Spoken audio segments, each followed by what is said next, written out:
Hello दोस्तों, स्वागत है आपका प्लेलिस्ट की सेकंड वीडियो में। इस वीडियो में हम देखेंगे कि टैली में आइटम्स को कैसे इंपोर्ट करना है।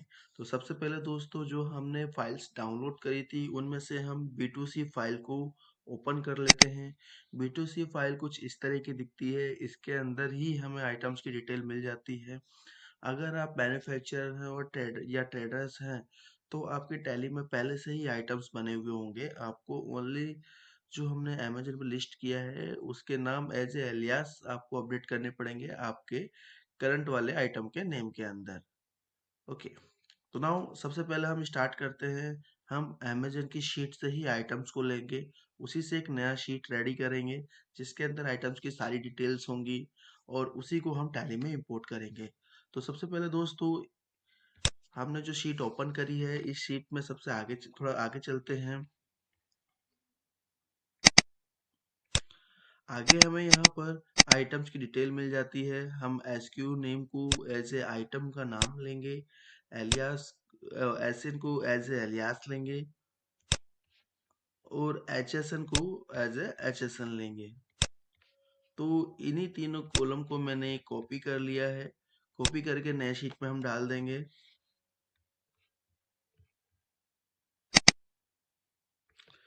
साथ ही साथ हमें इसका टैक्स रेट का डिटेल भी चाहिए होगा। तो हमने यहाँ पर इसका टैक्स का डिटेल भी ले लिया है कि इस पे कितना परसेंट टैक्स लगता है। तो ये आपकी इंफॉर्मेशन आपको यहाँ पर मिल जाएगी कि CGST रेट, SGST रेट और IGST रेट। आपको यहाँ पर कुछ कॉलम ब्लैंक मिल रहे होंगे, कुछ कॉलम फिल्स मिल रहे होंगे। जो ब्लैंक होंगे उनको आपको फिल करना होगा। इन सभी कॉलम्स को हमें कॉपी करके आगे वाली शीट में डालना है।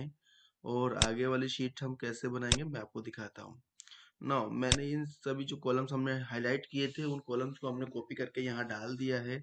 यहाँ पर हमारा एसक्यू का नेम हो गया है, यहाँ पर एलियास हो गया है, यहाँ पर HSN, यहाँ पर क्या AGST लगता है, क्या लोकल टैक्स लगता है और हमने इसका कुछ ओपनिंग बैलेंस भी रखा है और उसका प्रिंसिपल अमाउंट रखा है और वैल्यू भी रखी है।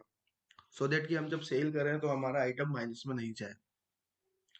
ओपनिंग बैलेंस और अमाउंट आप अपने अकॉर्डिंग अपनी कॉस्ट के अकॉर्डिंग डाल सकते हैं।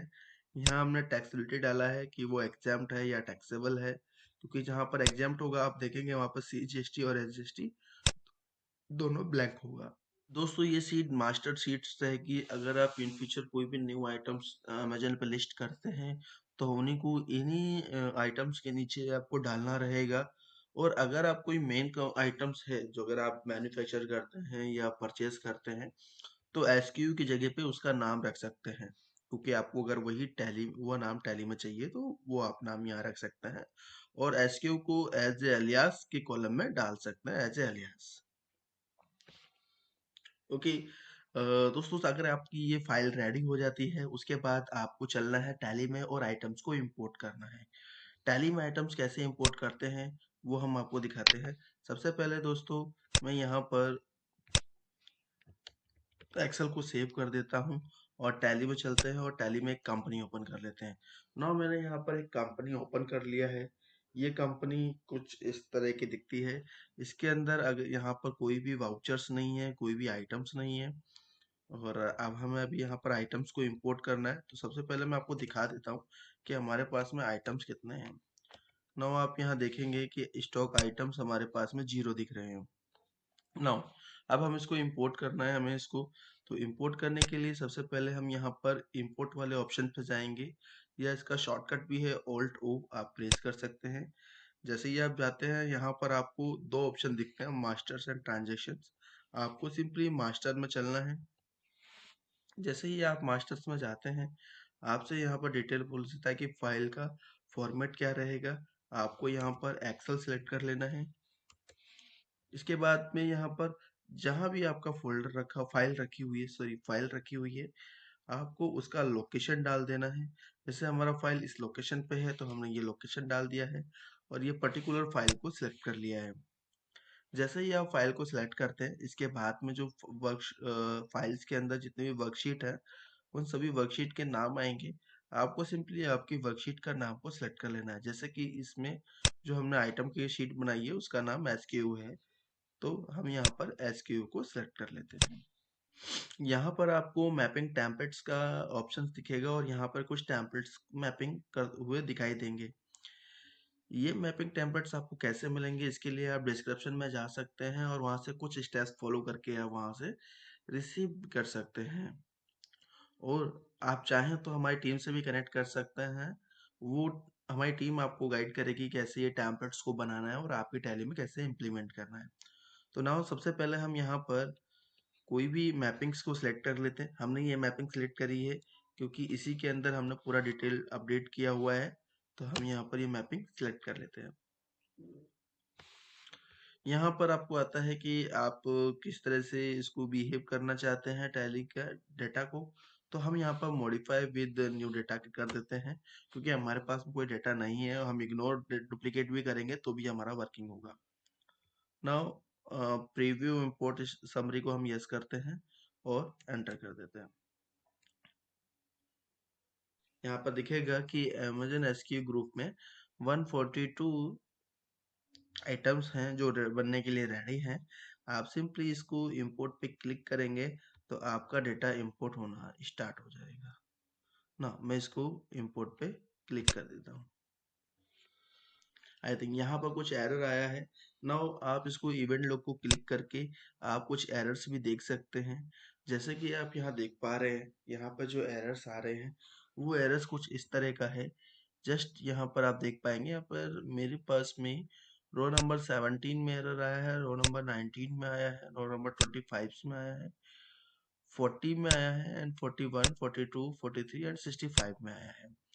और इस एरर का रीजन भी लिखा हुआ है कि स्टॉक आइटम, आइटम का नाम है और ऑलरेडी एग्जिट लिखा आ रहा है। इसका मतलब दोस्तों ये है कि ये आइटम पहले से ही टैली में है।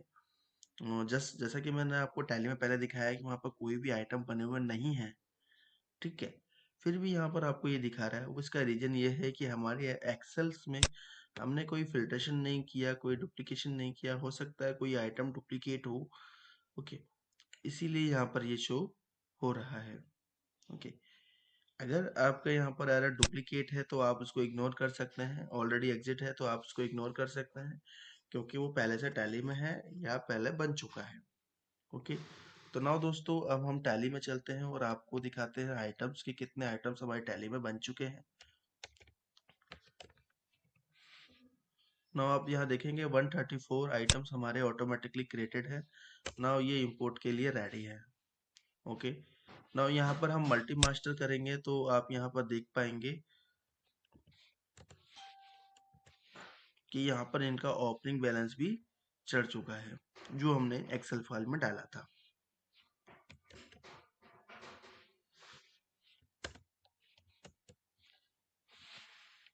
ठीक है, नाउ इसको आप यहाँ से भी चेकआउट कर सकते हैं। आप यहाँ पर अल्टर में जाकर भी स्टॉक आइटम्स को चेक कर सकते हैं, पर्टिकुलर आइटम्स को चेक कर सकते हैं कि वो कैसे बना है। नाउ यहाँ पर आप देख पा रहे हैं कि आइटम्स का नाम हो गया, आइटम्स का एलियास हो गया, आइटम्स का ग्रुप जो हमने टेम्पलेट में सेट किया था, आइटम का यूनिट सेट हुआ है हमने वहाँ पर, HSN हमने सेट किया हुआ, और ये आइटम एग्जाम्प्ट था तो यहाँ पर एग्जाम्प्ट लिखा हुआ आ गया है। और यहाँ पर उसकी क्वांटिटी, रेट और वैल्यू भी यहाँ पर शो हो गई है। आज की वीडियो में हमने सीखा दोस्तों कि आइटम्स को टैली में कैसे इंपोर्ट करना है और उसके लिए एक्सेल फाइल्स को कैसे रेडी करना है। तो आई होप दोस्तों ये वीडियो आपके लिए बहुत हेल्पफुल रही होगी। मिलते हैं नई वीडियो में नए प्रोसेस के साथ में, नई न्यू स्टेप्स के साथ में। Thank you.